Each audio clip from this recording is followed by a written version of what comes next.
todos vendo a tela já? Sim. Ok. Bom, pessoal, na última aula, vou colocar aqui em tela cheia também, para a gente conseguir acompanhar. Eu estou com a minha máquina reserva aqui, então está bem lentinha ainda, comparado com a outra. Bom, vamos lá, deixa eu tirar esse negócio aqui da frente.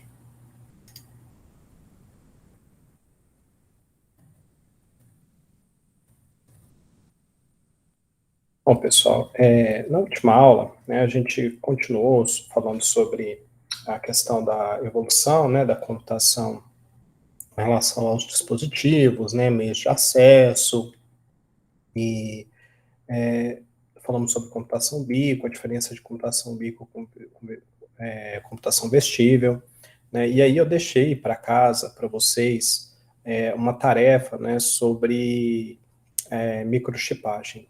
Então, era para vocês lerem esses dois links, né? E aí fazer a tarefa aí, a tarefa 2, né? Que era compreendia os exercícios 1.2, 1.3, 1.4. Então, queria começar a aula, né? Com esse bate-papo aí para saber de vocês, né, o que vocês acharam desses artigos, quais foram as impressões de vocês. Enfim, né? Teve alguma coisa que vocês se surpreenderam positivamente ou negativamente? Queria ter esse feedback aí de vocês.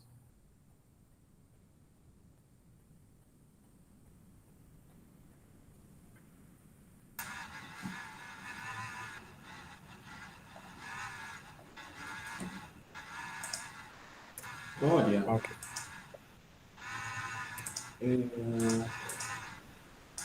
deixa eu só rever aqui os dois links. Foram matérias do The Guardian que foram publicadas, uma acho que em 2017, a outra não sei se foi em 2019, mas que falavam sobre problemas que estavam sendo enfrentados já em países escandinavos com relação à implantação desses microchips. Eu gostaria que vocês me dessem, igual eu falei já para vocês, pessoal, não tem resposta certa ou errada, né? Mas é importante que a gente debata esses assuntos, porque uma boa parte, né, do que a gente está procurando desenvolver aqui é justamente a capacidade da criticidade, né? Então, baseado aí nas próprias respostas que vocês deram, né, o que vocês acharam disso? É algo viável? É algo ainda muito distante? Né? Quais foram as barreiras que vocês conseguiram visualizar? Quais os potenciais? A pessoa, eu acho até em certo ponto viável, né? Mas aqui, por exemplo, no Brasil, acho que está um pouco distante, até pela falta de conhecimento, de acesso à tecnologia, aos dispositivos. Mas é interessante, a coisa mais para frente aqui no Brasil, mas em países mais desenvolvidos, eu acho que é válido a microchipagem, né? Eu fiquei. A viabilidade sempre existe, mas é que nem até no.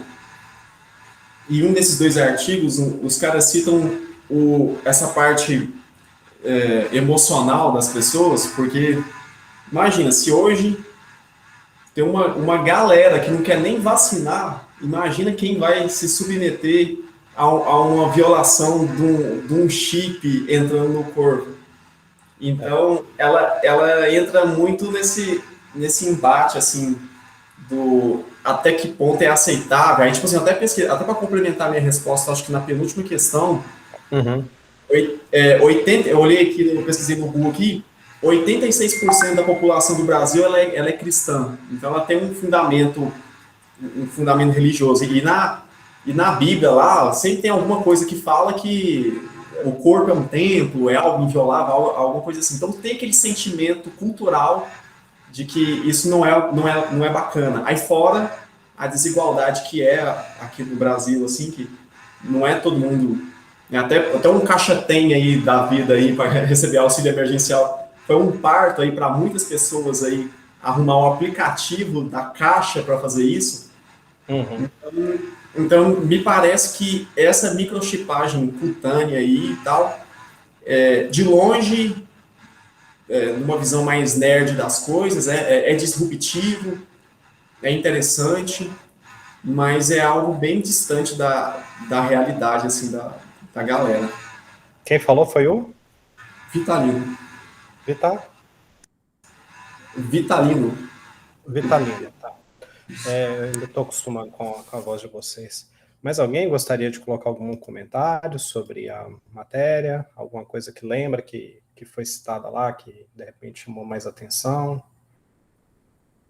Ainda sobre esse tópico, né? Eu penso assim, cara, a gente já tem tanta coisa monitorando a gente o tempo todo, né? O tipo, smartphone, cara, você pode desativar sua localização que ele ainda tá te monitorando, sabe? É. Aí a gente tem a Alexa dentro de casa, né? Tá o tempo todo ali ouvindo. O que que você faz? Você tem aquele robozinho aspirador que, né? Sabe o Uhum, tamanho da sua casa certinho, quantos cômodos tem e tudo mais. E, tipo assim, isso pra mim parece mais um solucionismo. Tipo, ó, vamos resolver um problema que não existe com tecnologia, entendeu? A não ser que certo. seja, sabe, tipo, sei lá. Eu não vejo problema nenhum em pagar as coisas, por exemplo, com cartão, que já é uma tecnologia, né, e tal, ao invés de Uhum, dinheiro. A gente tem Pix, tem não sei o quê, enfim. uhum, Já tem os smartphones que fazem muita coisa, e eu, uhum, né, pelo menos por esse ponto de vista, por essa ótica, e para minha realidade, eu não faria isso, sabe? Colocar mais um dispositivo, né, ali coletando dados meus e ainda mais complicado ainda, porque se um dia eu, sei lá, der a louca na minha cabeça, eu falar, cara, eu quero sair do radar, eu posso pegar meu smartphone, quebrar e acabou, né? Agora entendi. um chip, eu teria que fazer alguma espécie de cirurgia para retirar, não sei também, né, como que seria, Uhum, mas algo muito mais complexo e que está com você literalmente o tempo todo. tá certo. Excelente. Não, pessoal, eu queria começar realmente instigando vocês a colocarem para fora, né, o que vocês acham, o que vocês pensam sobre isso e sobre a matéria, né, em si. Justamente porque isso impacta diretamente, né, em questões que a gente vai trabalhar aqui ao longo do curso, né.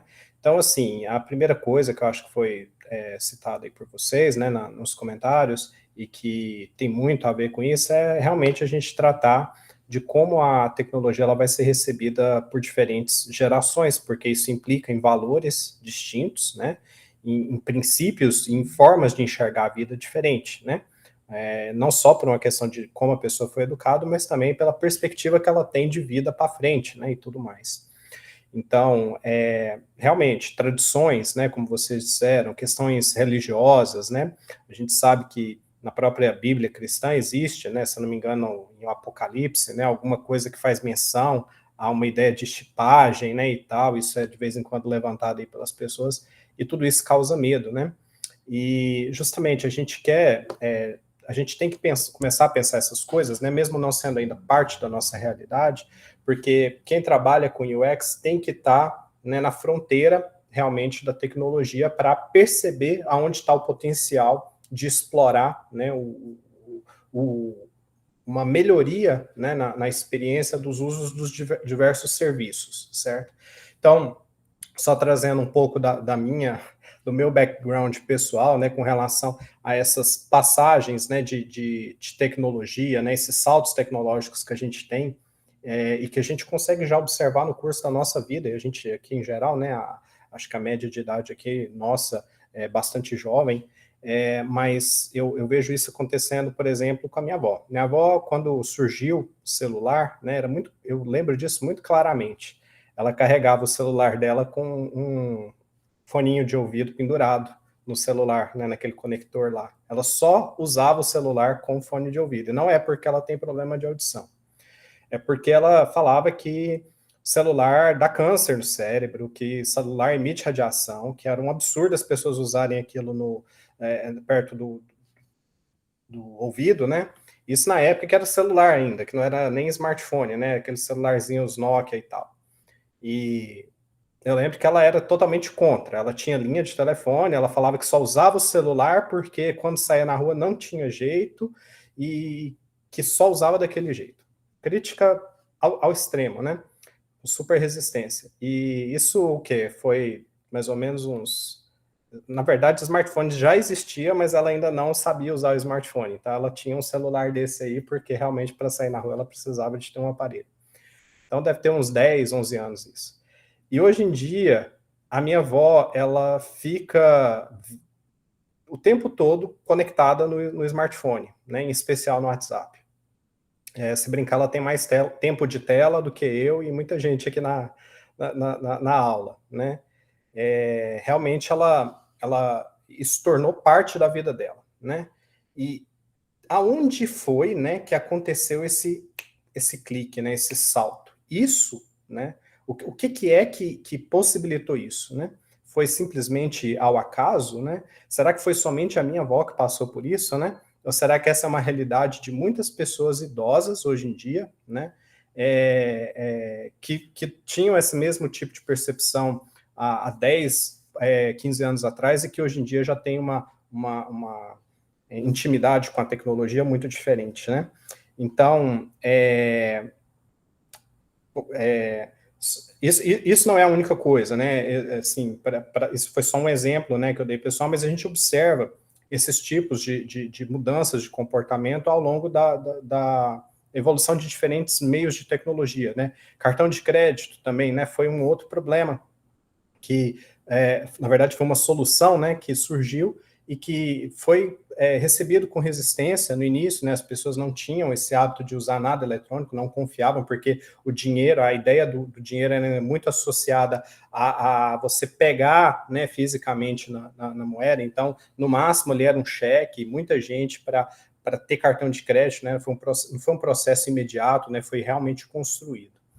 E hoje em dia a gente percebe isso, né? Também com relação ao cartão de crédito. A gente tem aquela tecnologia de aproximar, pagar por aproximação, né? Que muita gente que é mais assim, mais tradicional não aceita, né? Tem muito medo, né? Porque acha que aquilo ali é um risco à segurança, né?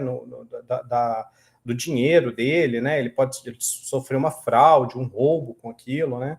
E na verdade isso não é à toa, né? Você nota, né, que isso está relacionado ao grau de intimidade que aquela pessoa tem com o resto das tecnologias na vida dela. Eu tive um aluno, por exemplo, ano passado, que ele reportou isso para mim, falou, olha, meu pai, por exemplo, ele não usa cartão por aproximação, o cartão dele tem a função, ele mandou bloquear, né, e eu já não tenho problema com isso. Por quê? Porque eu sei usar os aplicativos no meu smartphone com muita facilidade, eu já estou acostumado com notificação, né? Então, eu faço o pagamento, recebo a notificação já na hora, eu sei que quanto está tendo gasto, mas ele já não tinha esse hábito, né, de ficar usando o smartphone e acompanhando as coisas por notificação. Então, para ele, realmente é um perigo, é uma outra realidade, né? Então, fazer, né, essa mudança de paradigma, essa mudança na forma das pessoas pensarem, né? Muitas vezes a gente acha que é fruto simplesmente do surgimento do hardware, né? A gente acha muitas vezes que o que fez as pessoas usarem smartphone hoje em dia, né, na quantidade em que a gente vê, na popularidade em que a gente vê esse tipo de dispositivo tecnológico sendo usado, é simplesmente a existência do hardware do smartphone, né? A gente muitas vezes associa isso com o fato da gente ter um touchscreen, né, associado a um celular. Mas será que é isso mesmo, né? E aí volta a dar um exemplo pessoal, né? O meu avô, já falecido, né, faleceu em 2008, ele era extremamente curioso com tecnologia. Ele tinha 80 anos e ele gostava muito de aprender coisa nova. Mas eu lembro que ele tinha muita dificuldade de usar o computador. Na época, o smartphone ainda não estava começando, né?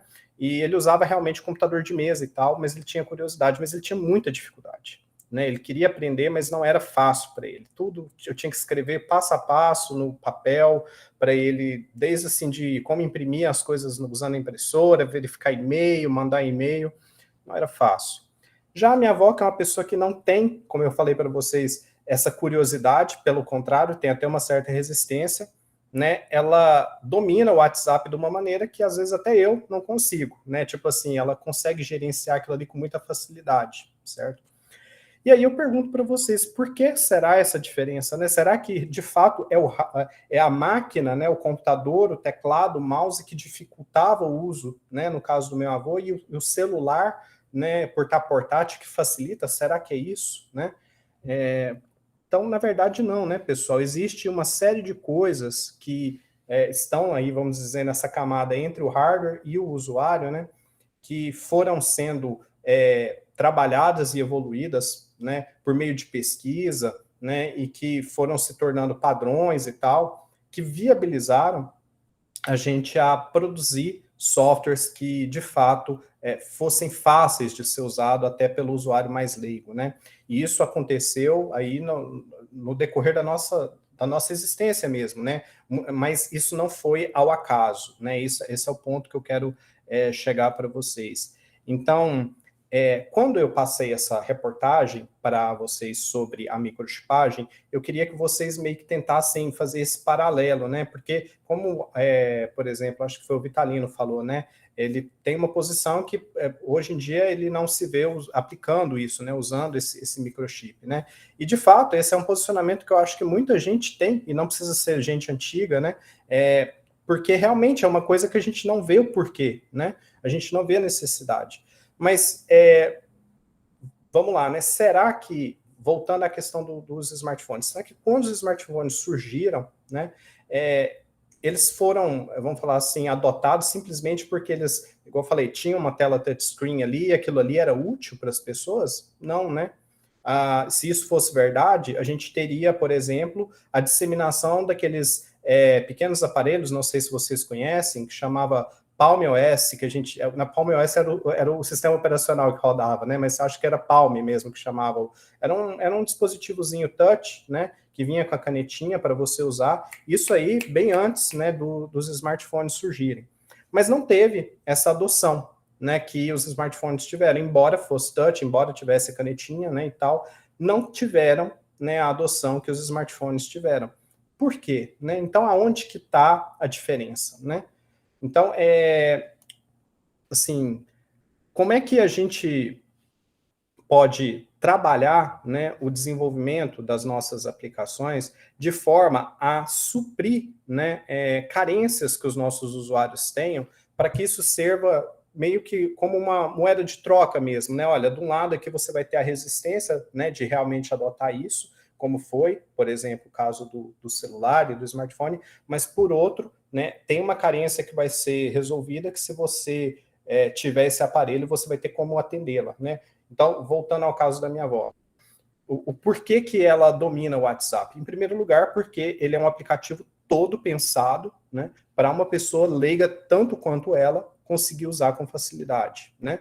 E em segundo lugar, porque aquilo ali supre, né, várias dificuldades, várias carências que aqui na área de UX a gente chama de pain points, né, pontos de dor, vamos falar assim, do nosso usuário, que são importantes, né, na faixa etária em que ela está. Então, quais são essas carências? Primeiro, está conectada à família, né? Então, ela tem essa ligação muito forte, por exemplo, com os irmãos dela, né? Ela sempre quer estar em contato, mas ela não mora na mesma cidade. O WhatsApp fez isso, né, ficar ali, como se diz, de uma forma tão próxima quanto ela talvez só tenha experimentado lá na infância dela, né? Ela não tinha essa facilidade nem com o telefone, porque no telefone ela só conseguia falar com um por vez, e agora ela tinha, né, a possibilidade de comunicar com todas essas pessoas. Não comunicar somente por voz, mas por uma série de recursos multimídia que estavam embutidos ali, né? E deixa eu colocar só mais uma pessoa para dentro, né? E justamente, né, é nosso papel aqui na UX tentar resolver isso, né? O que a gente vai propor, né? Imagine você como projetista da interação numa empresa, vamos supor que você entra aí, depois que você forma numa empresa de desenvolvimento de software, que resolve falar, não, a gente agora vai desenvolver esse sistema que consiga usar a microchipagem, né? E aí, o que você vai... Você estando responsável por isso, né? O que você vai propor para tornar esse sistema, né, aderível a essas pessoas, né, para que ele possa ser de fato incorporado por essas pessoas, né, e aí envolve você pensar várias coisas, né, por exemplo, qual tipo de aplicação que se adequa a esse tipo de hardware, né, que eu estou introduzindo para as pessoas, né, será que é o mesmo tipo de domínio de aplicações que eu tinha no smartphone, né? Ou é um subconjunto, ou de repente não, né? É um domínio à parte que antes eu não conseguia explorar, né? Quais carências você vai resolver, né? Existem pontos de dor, né, para você resolver com o seu usuário que atualmente não estão sendo resolvidos pelas tecnologias que existem e que com essa tecnologia você vai conseguir resolver, né?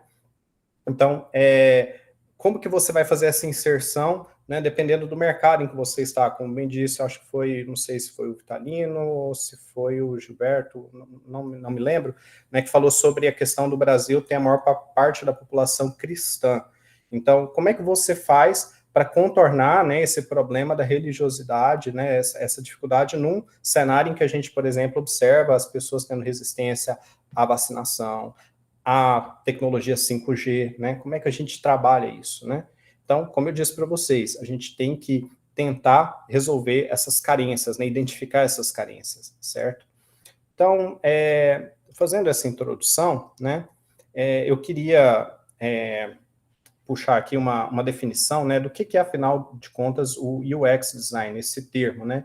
Então, eu peguei uma definição do Richard Fulcher, que é um dos UX Design Seniors do Google, tá? E ele trabalha em específico com design da interação, e eu gosto muito da definição dele. O que ele diz, né? O design da experiência do usuário é o estudo dos vários usuários e de seus contextos particulares para projetar ferramentas para que eles possam realizar tarefas com essas ferramentas e atingir seus objetivos. Então, de novo, né? Design da experiência do usuário é o estudo dos usuários e de seus contextos particulares para projetar ferramentas para que eles possam realizar tarefas com essas ferramentas e atingir seus objetivos. Então, a gente nota aqui, né, 5 elementos: usuários, contextos, ferramentas, tarefas e objetivos, né? Então, somente a partir do entendimento, né, a fundo de quem são os seus usuários, né, do contexto em que eles estão inseridos, né, você vai conseguir definir como essas ferramentas vão funcionar, vão ser criadas, né? Quais serão as ferramentas e de que forma elas deverão operar, né? Para que ele, de posse disso, consiga realizar as tarefas e atingir os seus objetivos, né? Então, são 5 elementos aí que a gente tem. Bom, para que a gente consiga, né, entender o usuário, né, e o contexto em que ele está inserido, a gente vai precisar ter a cabeça aberta para dois campos do conhecimento que não são tão familiares para a gente que é da área de exatas, né? Que é justamente o ramo da psicologia e da sociologia. Então, não é que um UX designer ele tenha que dominar, né, a psicologia e a sociologia para que ele possa começar a desenvolver. Não, mas ele tem que estar disposto a ter a cabeça aberta para importar muitos conceitos dessa área, né, e saber integrar isso dentro da nossa área, certo? No caso, a gente vai falar sobre cada um deles. Quem já foi meu aluno de HC, né, já sabe como funciona, tá? Mas, rapidamente, a psicologia cuidando, né, do quê? Bom, deixa eu jogar essa pergunta para vocês, em especial para quem não foi meu aluno ainda em IHC, né? O que seria, afinal de contas, a diferença entre a psicologia e a sociologia? O que tem de diferente nesses dois campos de estudo? O que uma estuda que a outra não estuda? Como é que vocês enxergam isso?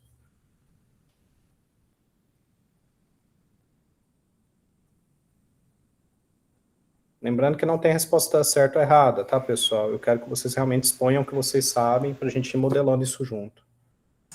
Uma diferença entre sociologia e psicologia? Sim. A sociologia, ela tem uma pegada mais, assim, ela estuda aqueles fatores externos ali do ser humano ali, né? Geralmente culturais, essa coisa toda. Agora, a psicologia, ela já é mais interna, ela já é algo dentro da mente da pessoa, né? Tem mais ou menos essa pegada, assim. É claro que a definição formal é bem mais ampla e completa, mas acho que a sociologia ela é algo mais externo, ela estuda meio que o comportamento humano, só que numa visão mais macro ali e tal, até um pouco mais histórica, e a psicologia, ela é mais interna, mais introspectiva, a parte mais introspectiva individual da pessoa, imagino. Sim, perfeito. Eu acredito também, professor, que a sociologia estuda a parte moral, ética dos indivíduos dentro de uma sociedade, dentro de um coletivo, e a psicologia é mais o individual, a pessoa mais... Eu acho que mais ou menos o que o colega falou mesmo. Isso. Perfeito, é isso mesmo, né, pessoal? A psicologia, ela cuida, justamente, como o próprio nome diz, da psique, né? Ela está muito voltada para olhar o ser humano internamente, né? Com relação às suas emoções, suas aflições, suas angústias, seus desejos, né? Suas ânsias. Então, ela está muito voltada para justamente compreender o ser humano na sua essência como indivíduo, né? Enquanto que a sociologia, ela busca entender a sinergia entre desse coletivo de indivíduos, né? Ou seja, como essas várias emoções, aflições, angústias, ânsias, né, trabalham juntas para que aquele grupo social consiga atingir, né, os seus objetivos, realizar tarefas, enfim, né, conviver. Então, a gente precisa ter sempre esses dois campos, né? Igual eu falei, a mente aberta para essas duas coisas, porque isso impacta diretamente no projeto, tá? Das nossas interações, das nossas interfaces, né? Da experiência do software como um todo, né?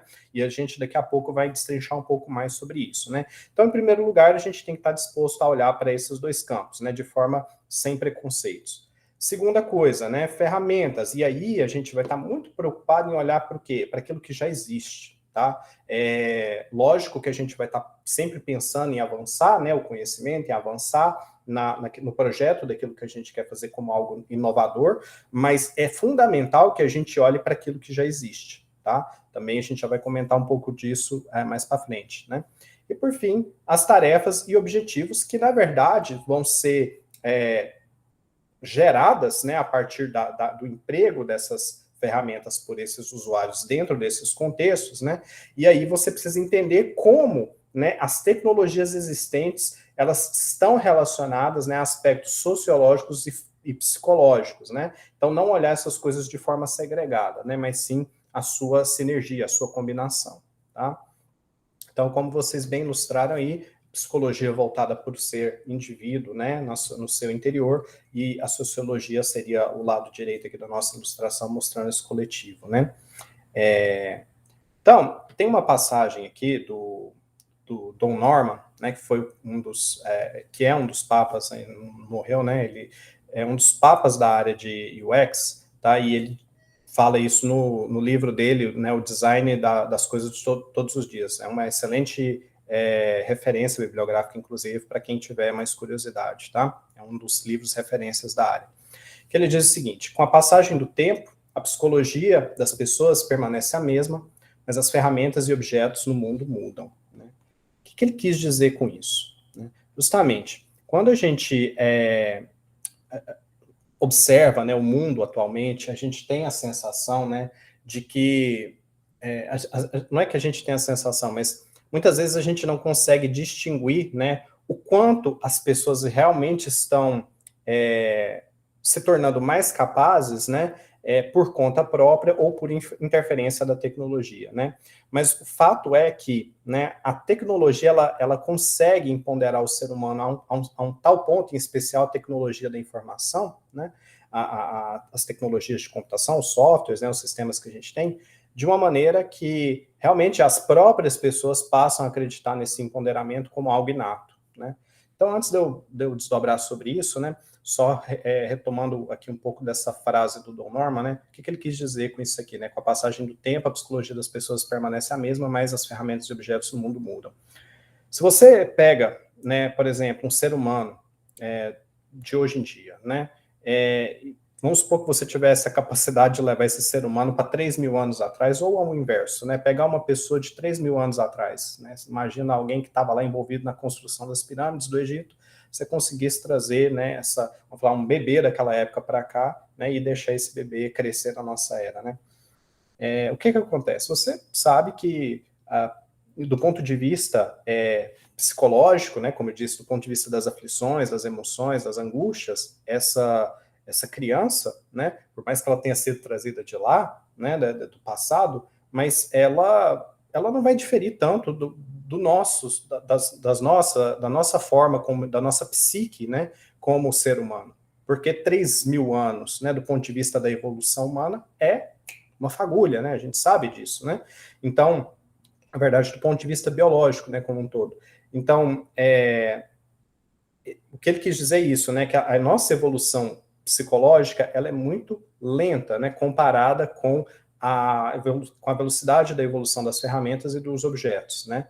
E apesar disso ser óbvio, né, a gente nota isso no decorrer da nossa própria existência, o quanto a tecnologia evoluiu, novamente, né, muitas vezes o fato da tecnologia existir, né, ela causa uma sensação de empoderamento, né, porque ela traz uma capacidade extra para a gente, como ser humano, interagir, né, com o mundo, que nos faz capazes de superar barreiras, né, e explorar novas fronteiras, né? Então, a gente nota, por exemplo, que aqui, mesmo no momento que a gente está vivendo de pandemia, né, o simples fato da gente ter uma internet banda larga, né, e um computador faz toda a diferença. Pense o que seria se a gente tivesse esse tempo todo sem essa ferramenta, né, sem a internet e o computador. A gente não conseguiria ter evoluído basicamente nada, né? O que você conseguiria ter... Tenta lembrar o que você sabia até o início da pandemia e o que você sabe hoje só com o que você viu, por exemplo, dentro da faculdade, né? Então, a gente percebe, né, que isso, igual, como eu disse para vocês, causa um empoderamento muito grande, porque se por um lado a gente percebe que a nossa vida não está caminhando, né, porque a gente não consegue sair para explorar as coisas fisicamente, mas a gente também sabe que ela não está de todo parado. Você vai conseguir, né, mesmo com a limitação da pandemia, continuar estudando, né, continuar aprendendo e vai ter a possibilidade de se formar e até estagiar, começar a trabalhar sem ter esse impedimento físico, né, coisa que não seria possível se a gente não tivesse essas ferramentas, né. Então, deixa eu ver aqui, eu fiz algumas anotações aqui para eu comentar com vocês. Bom, e aí, só para mostrar, né, como isso interfere até na forma como a gente administra emoções e se relaciona sociologicamente, né? Eu tive um aluno, não de UX, tá? Isso aí já é um aluno de outra matéria.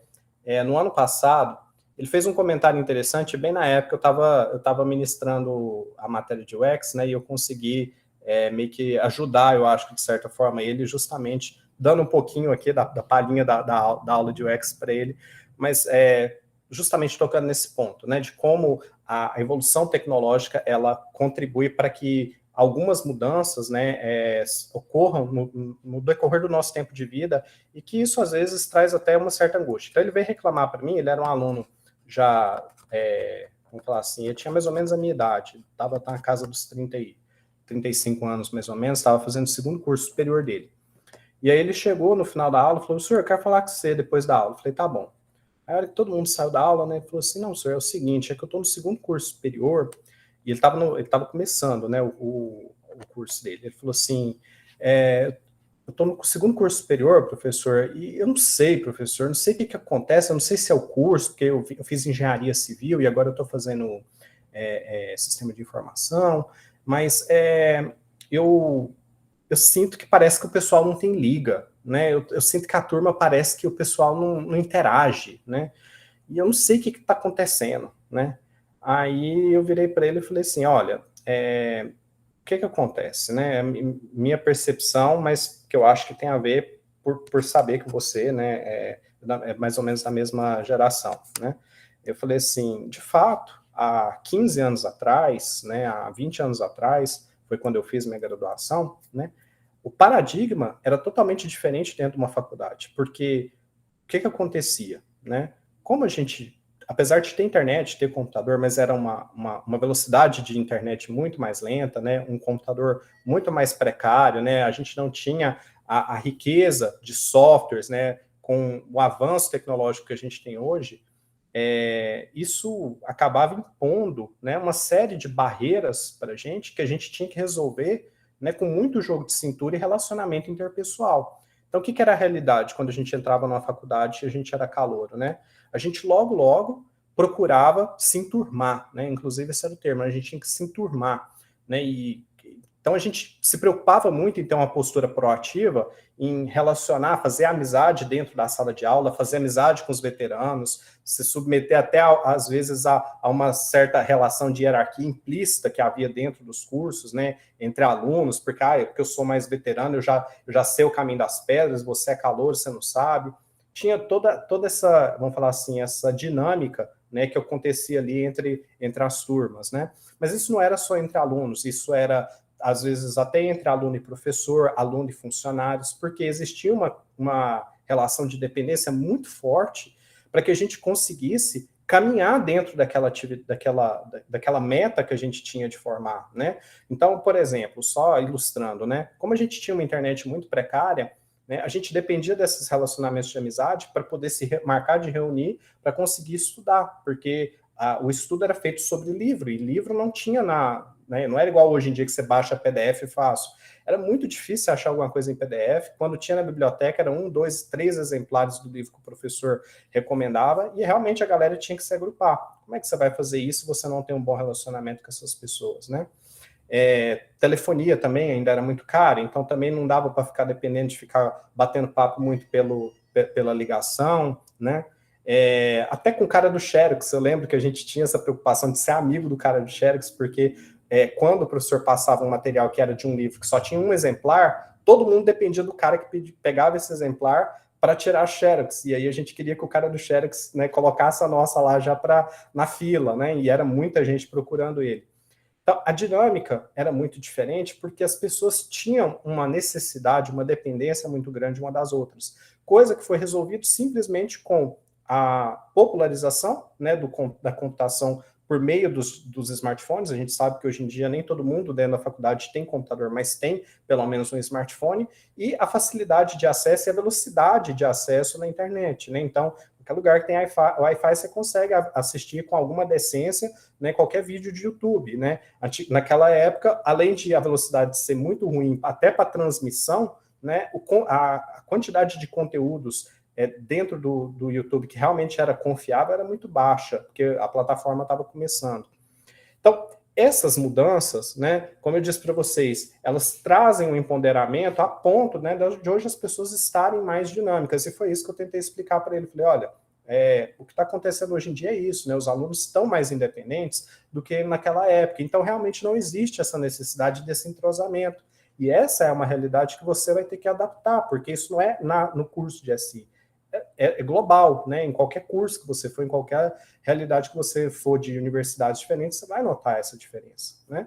Então, e eu sei disso porque eu acompanhei isso acontecendo, né? Não só depois que eu formei, fiz mestrado, enfim, quase toda a minha vida profissional eu tive dentro de alguma faculdade, né? UFG, na USP, no IFG, então realmente eu acompanhei essa evolução, os alunos ficando cada vez mais independentes uns dos outros, sem essa necessidade, né? Mas, novamente, porque agora a gente tem esse empoderamento, né? Então, estar ciente disso é muito importante, né? Para que a gente, às vezes, não confunda em achar que o nosso usuário, por estar vivendo hoje, no ano de 2020, 2021, né?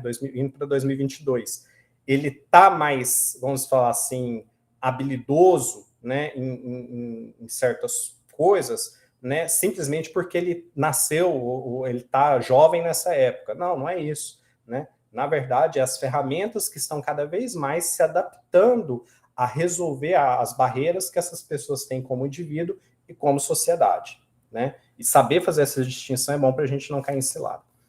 Então, até aqui tudo bem, pessoal? Alguém quer fazer algum comentário? Mas eu vou falando aqui na carreira. Sobre esse negócio aí que esse aluno comentou, eu percebi um pouco isso também. Eu entrei inicialmente no instituto, no extinto curso superior de redes de telecomunicações, e assim, depois que eu me transferi para sistemas de informação, eu senti uma diferença grande, assim, de perfil, assim, não sei explicar. Eu acho que uma das coisas que influenciam é que as turmas, elas entram uma vez por ano. Eu estava num curso no mesmo campus que era semestral. Todo mês entrava turma nova, então o povo era muito mais próximo, assim, a galera era uma coisa mais... A conexão entre as pessoas era uma coisa mais nítida. Certo. Agora, em sistemas de informação, realmente, eu concordo com esse negócio desse menino aí que tinha comentado, desse cara que tinha comentado. Mas é igual eu falei, assim, eu acho que o fato das pessoas terem essa independência maior, né, colabora muito. Eu lembro, olha, meu curso de ciência da computação lá na UFG foi anual. Eu lembro que a gente, tipo assim, no primeiro ano já tinha uma intimidade assim do colega ir dormir em casa para a gente virar à noite fazendo trabalho, porque às vezes um colega tinha um computador, né, para fazer e tal. E assim, realmente é uma coisa que eu não vejo acontecer em nenhum curso do IFG hoje em dia. A gente ter, por exemplo, aquela preocupação com colação de grau, com a turma toda, né? Que eu ainda peguei um restinho disso, porque eu acho que logo depois começou a ficar muito segregado, né? Porque justamente hoje em dia, com a flexibilidade que a gente tem, né, de pegar disciplina, matricular e aí rematrícula. Olha, eu lembro que para fazer a matrícula, se antes você perdia o prazo, nossa, esquece, era ano que vem só para fazer a matéria. Hoje em dia a gente vê várias possibilidades daquilo ser refeito. Por quê? Porque o processo é todo online. Você não tem que demandar uma equipe fisicamente para fazer aquilo ali no papel, igual era naquela época, né? Então é muito mais fácil você dar uma nova oportunidade, né? Simplesmente um clique que você faz ali no que é acadêmico, você abre de novo isso, né? E assim, coisas que eu via dentro da UFG, eu não vejo, por exemplo, às vezes no IFG com muita facilidade.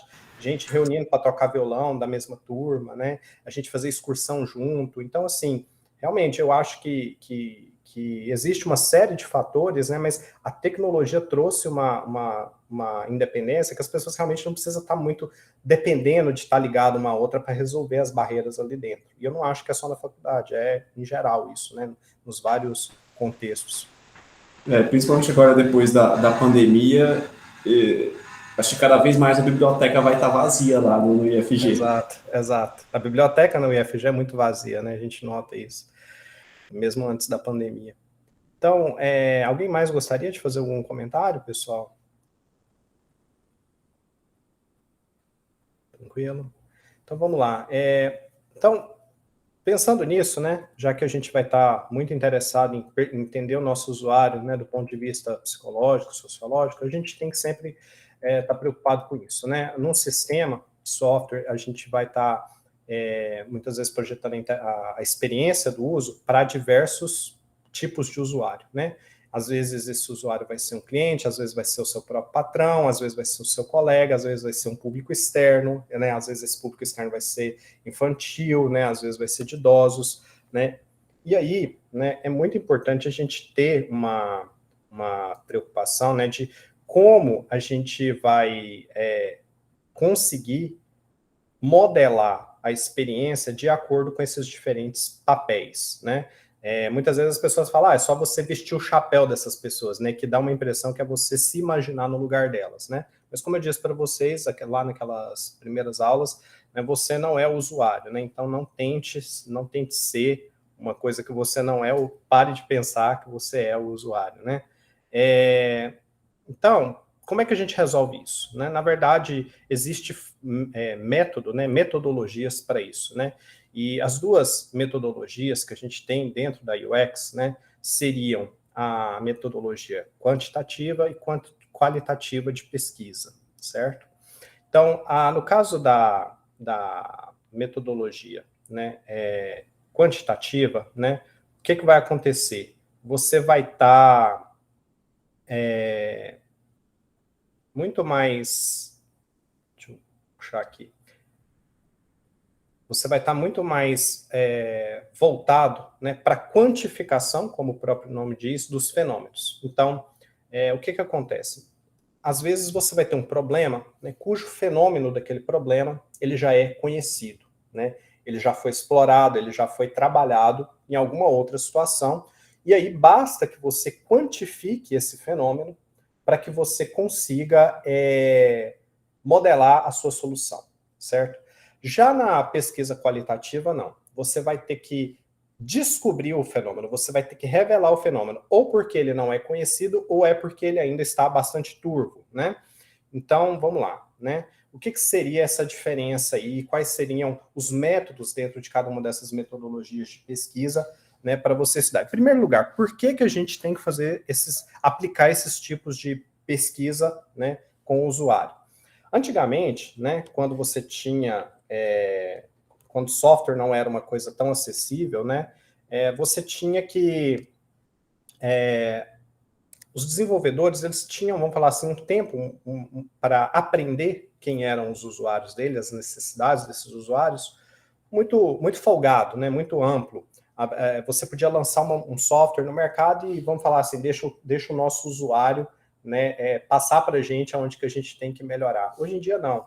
Se você faz isso, né, o risco que você tem é que esses usuários, além de tomarem uma repulsa, né, a rejeitarem aquela solução e associar aquilo à sua marca, né, você ainda tem o problema da concorrência, está observando isso, né, e conseguir se adaptar à resolução daquele problema de uma forma muito mais rápida, né. Então, o que acontece, né, como eu falei para vocês, às vezes o fenômeno vai ser compreendido já a priori, e aí você só tem que fazer mensurações e quantificar. Às vezes não, você vai ter que realmente desvendar o fenômeno. Então, sempre que você tiver, né, que resolver fazer uma pesquisa quantitativa, né, você vai estar, de fato, medindo, calculando, né, mensurando, e aí você vai aplicar questionários muito objetivos. As perguntas em geral, as entrevistas em geral vão ser muito específicas, né, e sempre visando a medição, né, a você ter dados numéricos para que depois você consiga fazer uma análise em cima daqueles dados numéricos e chegar a alguma conclusão, né.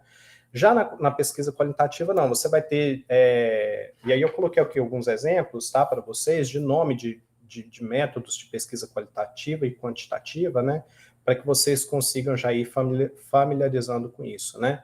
Então, por exemplo, pesquisa de grupo, análise focal, né, esse é um tipo de pesquisa que você aplica quando você quer, vamos falar assim, você tem, vamos falar assim, um acesso, especialmente quando você vai desenvolver um sistema para uma organização e você tem um acesso limitado, restrito ao grupo de pessoas que tem ali. Então, você tem que aproveitar, vamos falar assim, o maior número de pessoas no menor número na menor quantidade de tempo, né? Então, basicamente, o que é um estudo qualitativo de análise de grupo focal? Você vai fazer uma reunião, como se fosse uma reunião em roda mesmo ali, com um grupo pequeno de pessoas que você consiga administrar, e você vai colocar para ela, né, para esse grupo expor, né, a sua visão sobre como um determinado problema que você está interessado em aprimorar, né, por meio da experiência do uso, como é que ele é resolvido atualmente, o que eles acham, né, o que eles pensam sobre possíveis soluções para isso, certo? Então, essa seria uma forma de análise, de análise qualitativa, tá? Em outros cenários, você vai ter que fazer, às vezes, um estudo em que, ao invés de você ter um grupo de pessoas, você vai fazer uma entrevista 1 a 1, certo? Então, essas seriam entrevistas individuais. Em outros casos, que a gente chama de one-on-one, né? Entrevista one-on-one. Em outros casos, você vai ter entrevistas contextuais, em que você vai acompanhar a pessoa durante uma rotina de trabalho dela, e à medida que você observa ela agir naquela rotina, você vai inserindo perguntas para ela, né, para ajudar você a elucidar, né, as dificuldades que aquela pessoa está tendo, né, como é que ela responde a certos eventos e tal. Então, você vai falar, não, professor, mas isso aí é tranquilo, né? Isso aí é só eu anotar as perguntas e ir lá e fazer, né? Será? Será que é só isso, né? Eu falar, não, eu vou escolher um dos 3 aqui, vou sortear um dos 3 e vou lá, né? Na verdade, não, pessoal, né? Cada uma se aplica a diferentes contextos. Então, por exemplo, né? Às vezes você vai estar tentando elucidar um mesmo fenômeno, tá? Em empresas diferentes, e aí, de repente, em uma empresa você vai aplicar um estudo de análise de grupo focal, enquanto que na outra você vai ter que aplicar uma entrevista 1 a 1, né? O que seria um caso desse, por exemplo, né? Seria por exemplo, você tem uma situação em que você está tentando entender o fenômeno, considere que é o mesmo fenômeno, tá? Imagina que você tem lá duas empresas distintas, mas o problema que você está tentando resolver do ponto de vista de experiência de uso é o mesmo, tá?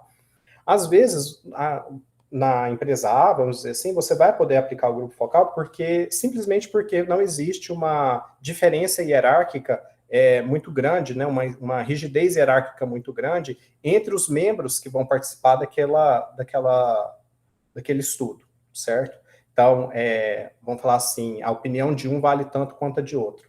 Já na outra empresa, você não consegue fazer isso, porque quando você tem uma estrutura hierárquica muito rígida, a mera exposição da opinião, né, de uma pessoa dentro daquele grupo, ela já coloca ele numa situação de avaliação, né? Então, seria, por exemplo, o cara dar opinião sobre uma coisa, às vezes sabendo que o chefe dele tem uma opinião contrária, né? Então, o que vai acontecer? Você não vai conseguir desvendar de fato o fenômeno, você vai ter um estudo totalmente enviesado para a opinião do líder ali dentro daquele grupo.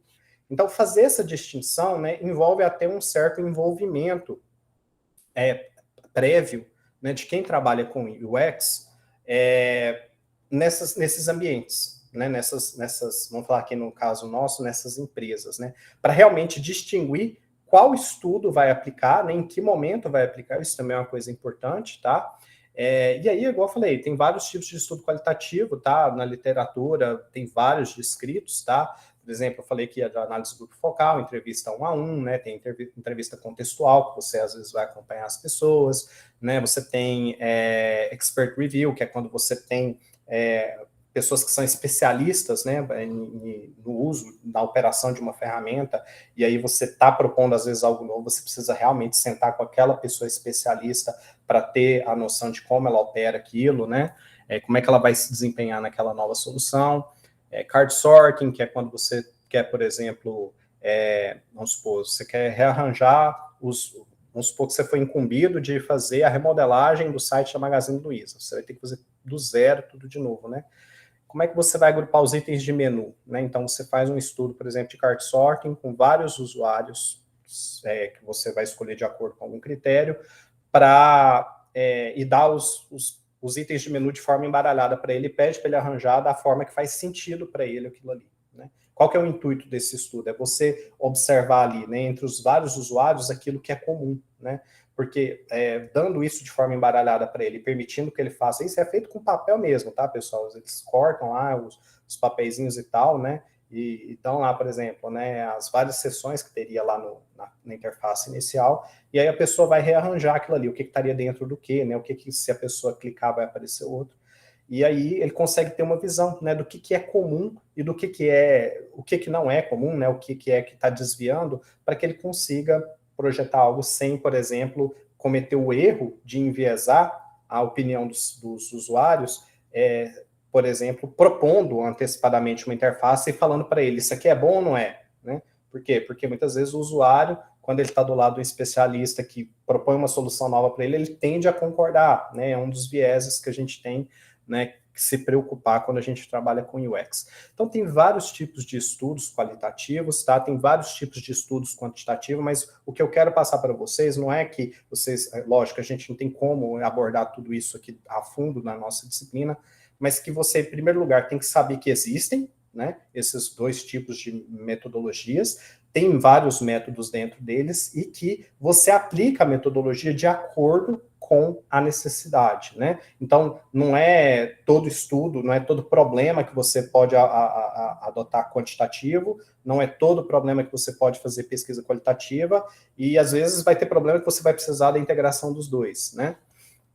Então, qual é a melhor metodologia de user research, né? Então, primeiro, você sempre vai estar preocupado naquilo que te ajuda a enfatizar insights, né? E aí, para isso, em geral, as pesquisas qualitativas, como a gente está preocupado aqui, né, em experiência do usuário, em geral, sempre a gente está avançando, né, na fronteira disso, a gente, às vezes, vai fazer modelagem de experiência de usuário para situações que já existem, mas muitas vezes a gente vai estar fazendo para coisas novas. Então, quando a gente está trabalhando com coisas novas, é muito importante que a gente busque a metodologia que nos favoreça a descoberta de insights. E, em geral, nisso, a pesquisa qualitativa tem a sua vantagem. Por quê? Porque o insight é a sacada, né? Aquilo que você, vamos falar assim, aquilo É você identificar onde realmente está a dor do seu usuário, né? Onde está o problema, a carência dele, né? E é um fenômeno que às vezes não tá descrito, não está pronto. Então, a pesquisa qualitativa divide informações complicadas para que seja fácil de entender e, em geral, oferece estudos melhores e mais econômicos. O que eu quero dizer com isso, né?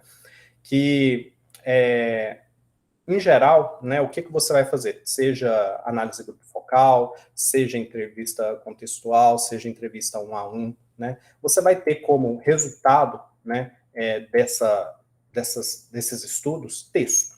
Né? No final das contas, você pode até ter gravação, mas você vai ter que transcrever isso para texto. Né? E aí, o seu trabalho é justamente conseguir, depois que você coleta toda essa massa de texto, né, tirar os pedaços disso, né, que é o processo que a gente chama de codificação, tá? E conseguir agrupar isso, né? Quer dizer, pegar o trecho lá que o usuário A falou, né, juntar com o trecho B que o usuário falou, porque tem a ver, né? Então, nesse sentido, né, a gente acaba sendo meio que o parser, né? O que é um parser dentro de um dispositivo, de um sistema computacional? Vamos falar assim, é uma função, um método lá que você faz para sair lendo, né, e destrinchando lá, por exemplo, um arquivo XML, né, enfim, né, o arquivo lá do formato que você estiver considerando, para colocar aquilo numa estrutura de dados no seu sistema. Só que no caso da metodologia qualitativa, como é tudo interpretativo, o parser acaba sendo o próprio ser humano, tá? Então, frequentemente, as informações mais importantes na pesquisa qualitativa, elas não são quantificáveis, né, como o próprio nome diz, né, ela é qualitativa. Então, estudos quantitativos costumam ser muito restritos para serem úteis e, às vezes, são diretamente enganosos. O que eu quero dizer com isso? Às vezes, a pessoa tem uma vaga noção do que é o fenômeno que está acontecendo, né, o que é o problema que ela vai tá resolvendo. E aí, por ela ter essa vaga noção, ela acha que a melhor estratégia para ela é quantificar aquele fenômeno que ela acha que existe, ao invés de tentar vamos falar assim, se colocar contra a parede, né? Pensar assim, não, mas realmente esse aqui é o fenômeno que eu estou achando que está acontecendo, né? Ou é algo diferente, algo de outra natureza, né?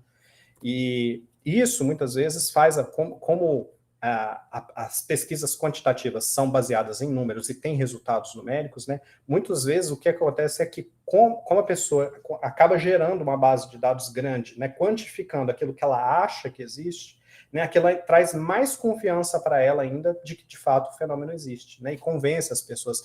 Existe, né, inclusive, esse termo, né, de que o número, as informações numéricas, elas trazem um poder de confiança muito grande, de convencimento muito grande para as pessoas, né? Então, é preciso que o projetista da experiência de uso, ele tenha de certa forma, até uma humildade, né, em rever sempre se o fenômeno que ele está considerando é, de fato, o fenômeno que ele está interessado. Né? Senão ele pode acabar levando a turma todinha para o outro lado e ainda provando por números e desvio padrão e tudo mais que aquilo ali que ele está falando é certo, enquanto que na verdade não é. Né? Então, não é que eu estou dizendo para vocês que estudos quantitativos não se aplicam a UX, tá? Mas é que, de fato, é igual eu falei, a gente está trabalhando sempre na fronteira, né, dos fenômenos que ainda não são bem resolvidos, porque se são resolvidos, você não precisaria, a priori, estar melhorando a experiência naquilo ali, né? Porque já foi trabalhado, é um problema que já foi resolvido. Mas quando, voltando à questão, né, de quantitativo versus qualitativo, né, eu não estou falando para vocês que não é porque vocês usam pesquisa qualitativa, em geral, em UX, que vocês vão abrir mão de estudos quantitativos. Pelo contrário, né, a partir do momento em que você, de fato, conhece o seu problema, né, desvenda o seu fenômeno, aí sim, né, você pode quantificar isso para fazer aprimoramentos, né? Então, existe até essa frase aí do William Bruce Cameron que diz: nem tudo que pode ser contado conta e nem tudo que conta pode ser contado. Né? É bem ilustrando essa questão mesmo, essa dicotomia entre os estudos qualitativos e quantitativos. Tá? Só para amarrar aqui, pessoal, que o nosso tempo já está esgotando, né? Eu gostaria de fazer uma pequena análise em cima do que o que foi o Orkut versus as novas redes sociais, né? E como um pensamento puramente quantitativo poderia você induzir o projetista ao erro, né, numa possível evolução do Orkut. Né? Então, vamos lá. Eu não sei se todo mundo aqui teve essa rede social, participou dela, né? Mas para quem não teve, basicamente essa aqui era a interface do Orkut, tá? O Orkut, você entrava nele, você tinha sua foto de perfil, tinha aqui seu nome, né? Tinha algumas informações, vamos falar assim, sobre quanto que as pessoas gostavam de você, quanto que elas achavam você frio ou cool, né? No caso, eu acho que era legal, não sei bem o que o gelinho na época significava, né? Tinha um smile e tal. Enfim, você tinha essas informações pessoais aqui na sua página, né? Na hora que você entrava. E aí você colocava várias coisas sobre você mesmo, né? Uma descrição, etnia, religião, tarará, tarará. Aqui do lado esquerdo você tinha como acessar o seu álbum de fotos, né? Seu scrapbook, que era onde você fazia anotações, vídeos, né? Mandava mensagens diretas, tarará. E aqui do lado direito você tinha os seus amigos, né? As pessoas que estavam relacionadas com você na rede, e aqui você tinha as comunidades. Então, como é que funcionava a rede social, né? O Orkut foi a primeira rede social de amplo uso, vamos dizer assim, né? E por um tempo ela existiu praticamente sozinha, né? A gente não tinha o Facebook, o Twitter, essas coisas vieram um pouco depois e se existiam ainda estavam na sua infância, vamos dizer assim. Mas como é que você operava o Orkut? Você entrava no Orkut, né? Basicamente o que você fazia era, você atualizava seu profile, né? Suas informações de perfil, clicava lá nos seus amigos, então vamos supor que esse usuário aqui, o Dit Purvar, né? Ele tinha esses amigos aqui, ele clicava lá na fotinha do amigo dele, ou da amiga dele, e olhava lá o que ele tinha postado lá, as informações próprias dele lá e tal, né? E além disso, você tinha aqui as comunidades, que tinham um pouco da ideia do que a gente hoje conhece como os grupos no WhatsApp, né? Era onde as pessoas postavam, né, sobre assuntos de interesse comum, né? Então você entrava numa comunidade, né? Por exemplo, aqui esse carinha tinha comunidade de animação, né? Índia, Spider-Man, não sei o que e tal. Bom, vamos supor que você fosse projetista da experiência de usuário e você tivesse como missão aumentar o engajamento entre as pessoas nessa rede, né? O que a gente percebe aqui, né? De forma, vamos falar assim, puramente olhando, né, para o que a interface nos apresenta. Você não tem acesso aqui na interface inicial a todos os amigos aqui desse usuário, né? Então ele vai entrar aqui, ele vai ver aqui esses 8 amigos dele, né? Para ele ver mais, ele tem que clicar em ver amigos aqui, para que ele possa abrir a lista e procurar esse amigo, né? Em geral, como é que as pessoas operavam o Orkut? Elas entravam no perfil das pessoas que já interessavam a elas, né? Então, vamos supor lá, o carinha adolescente e tal, tá começando a namorar lá as meninas e tal, ele vai acessar lá, né, as meninas que ele tem interesse lá e pronto, né? Ele vai ficar basicamente nesse ciclo, né? Ou sei lá, né, a avó que tem os netos lá que ela gosta demais, ela vai ficar acessando isso e não vai ficar vendo muito perfil de outras pessoas que ela já tem ali acessado. Isso aqui é exemplo, tá, pessoal? Não estou estereotipando ninguém, não. Mas o que acontece? Basicamente, né, se você tiver uma mentalidade puramente quantitativa, né, qual que vai ser uma possível estratégia para você aumentar o engajamento com as pessoas, entre as pessoas dentro do Orkut? Se você sabe que as pessoas geralmente procuram aquelas que ela já tem interesse, né, você provavelmente pode ter um pensamento de, bom, se esse é o problema, né, se as pessoas estão só acessando quem aparece aqui é justamente as pessoas que ela tem interesse, deixa eu fazer um algoritmo de ranqueamento em que, ao invés de aparecer as pessoas que ela está clicando aqui, eu coloque a lista das pessoas que ela menos clica. Toda vez que ela entrar, ela vai ter a oportunidade de ver uma pessoa que ela quase não vê, né, e aí eu vou estar aumentando a probabilidade dela clicar naquilo, né. Então, essa pode ser uma estratégia, né, do ponto de vista quantitativo, né? Você está fazendo um ranqueamento com base num score, né, que seria ali a pontuação dada para quem tem menos acesso por aquela pessoa, né? Essa seria uma mentalidade quantitativa. E, infelizmente, essa estratégia não funcionaria. Ela não promoveria o aumento no engajamento. Por quê? Porque as pessoas não clicam, né, como eu disse, em quem está ali pela oportunidade, justamente pelo interesse, né? Ela vai atrás de quem tem interesse. Então, provavelmente, o que essa pessoa faria? Ela entraria aqui, clicaria em ver amigos e ia procurar quem de fato interessa a ela, né? Não interessa se o algoritmo está mostrando uma pessoa desinteressante, né? Mas aí, né, vamos agora tentar ter uma mentalidade qualitativa, né? Então, vamos partir do suposto que a gente não entende o fenômeno, né? Então, afinal de contas, né, como é que eu aumento esse engajamento entre as pessoas se,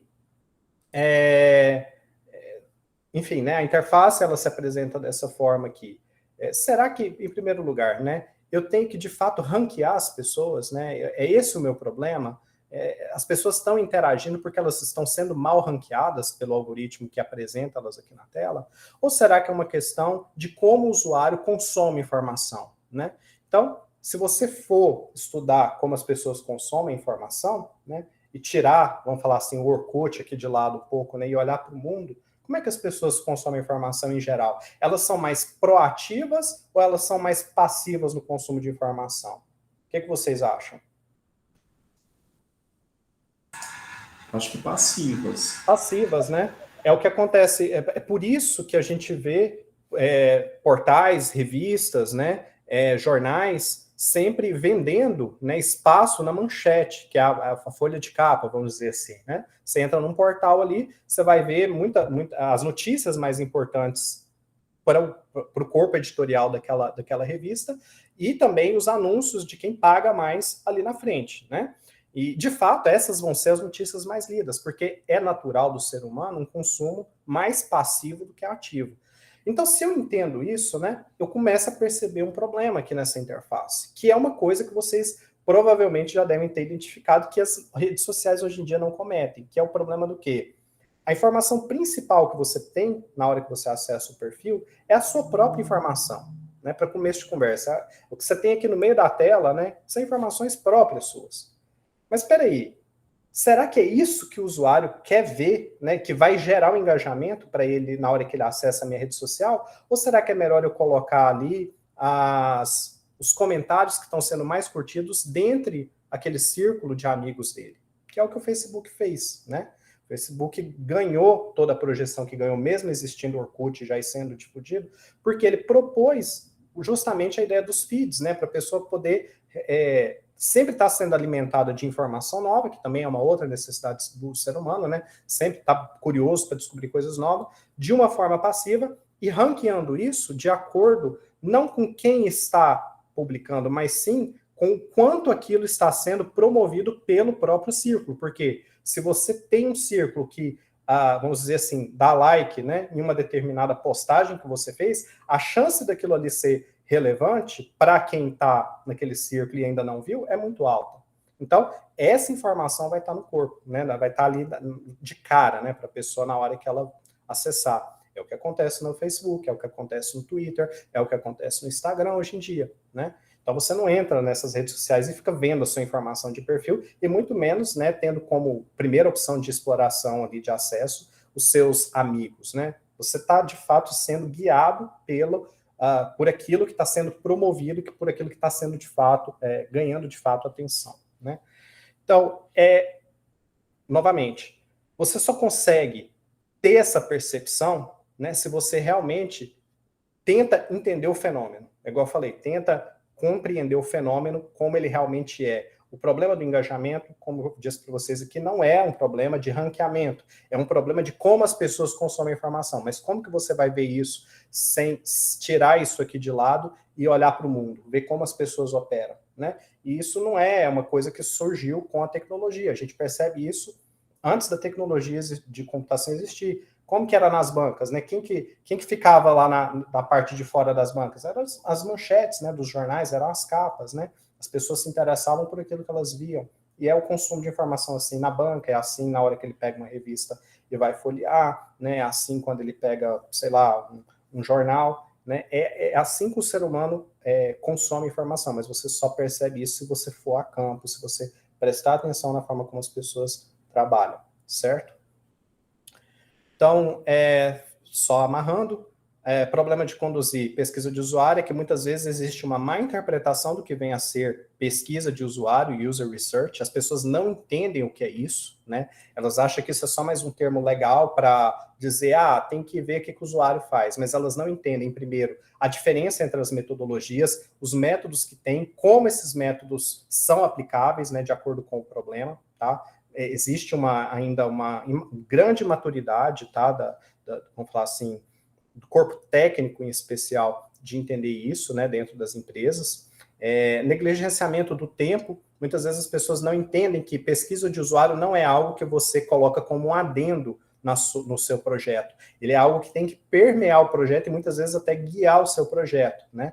Então, isso é uma outra questão. As pessoas às vezes não entendem o tempo que se leva para fazer, por exemplo, um estudo de grupo análise focal, né? Como eu disse para vocês, para o leigo que vê isso de uma forma por cima, ele acha, eu vou ali, converso com meia dúzia de cara dentro da empresa, gravo aquilo, depois eu toco a gravação lá para a galera que está levantando os requisitos, e é isso aí. Não é, né? Você tem que primeiro pensar nas perguntas, né? Você tem que ter as perguntas padrões para gerar discussão, né? Você tem que mediar e você tem que ter a experiência para fazer essa mediação, para que aquilo ali não vire possivelmente uma discussão, ou que a discussão vá para um lado que não interessa para aquilo que você está investigando, do fenômeno que você está estudando. O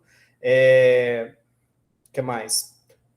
Saber fazer a codificação depois dos dados, né, pegar essa gravação, transcrever isso. Então, é um processo extremamente demorado, né? E para quem nunca fez, né, para quem só ouve falar como às vezes acha que é simples, mas não é, né? Gera uma massa de dados muito grande que precisa ser interpretada, né? Então, a questão do negligenciamento do tempo também é um outro problema muito grande. E custo, né, pessoal? Então, lógico, né, que se isso demanda tempo, né, se isso demanda treinamento, né, demanda profissional capacitado, muitas vezes a empresa ela vai ter resistência, porque ela vai pensar, se eu posso pegar esse dinheiro que eu vou investir nisso e, de repente, investir, sei lá, num maquinário melhor, né, comprar uma licença de um software que a gente está precisando. Isso aí, a gente faz com o que der, né, mas é aquela história, né? O custo está diretamente envolvido com a qualidade do resultado, né, que você vai ter nessas pesquisas com o seu usuário, né? E se isso afeta, né, o seu produto final, você não deveria estar, por exemplo, alocando isso de forma restrita só no final. Pelo contrário, né, deveria estar sendo alocado lá no início, justamente para que você evite, né, de repente, retrabalho lá na frente, porque é algo que você achou que era importante, né, você depois descobriu que não era, simplesmente porque você não fez essas pesquisas com o usuário no início, certo? Então, eu vou parar por aqui. Quero saber se tem alguém que tem alguma dúvida, tem alguma colocação. Me desculpem ter sido um pouco rápido, mas é porque eu precisava dessa avançada aqui hoje, pessoal, no assunto. Mas queria saber se está claro. Se não tiver, estou aqui disponível para elucidar qualquer dúvida. Tranquilo? Tranquilo, professor. Tá certo.